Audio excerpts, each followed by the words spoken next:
Johnny master మీద లైంగిక వేధింపుల కేసు నమోదైంది. ఫిలిం ఛాంబర్ షాక్కి గురైంది. ఈ విషయం విని మొత్తం డ్యాన్స్ యూనియన్ కూడా ఆశ్చర్యాన్ని వ్యక్తం చేశారు. ఒక పాన్ ఇండియా కొరియోగ్రాఫర్గా ఎదుగుతున్న జానీ మాస్టర్ ఇలాంటి పనులు చేయడం ఏందని చాలా షాక్కి గురయ్యారు అందరూ. డ్యాన్స్ యూనియన్ ప్రెసిడెంట్గా ఉన్న జానీ మాస్టర్ ఒక అమ్మాయిని బలవంతంగా రేప్ చేసి కొట్టి హింసించారు అనే న్యూస్ తెలుగు ఫిలిం ఇండస్ట్రీని షాక్కి గురి చేసింది. ముఖ్యంగా జన సైనిక్స్ షాక్కి గురయ్యారు. ఎందుకంటే జానీ మాస్టర్ పవన్ కళ్యాణ్ మనిషిగా చాలా పనులు పార్టీలో చేశారు.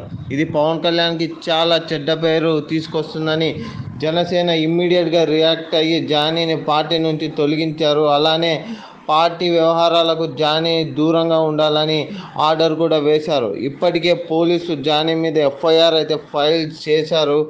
అయితే జానీ మాస్టర్ పరారీలో ఉన్నట్టు తెలుస్తుంది. ఖచ్చితంగా జానీ మాస్టర్ని పట్టుకొని చేసిన నేరం రుజువు అయితే చాలా గట్టిగా పనిష్మెంట్ అయితే ఇవ్వాలని జన సైనిక్స్ అలానే తెలుగు ఫిలిం ఇండస్ట్రీ సభ్యులు కోరుకుంటున్నారు.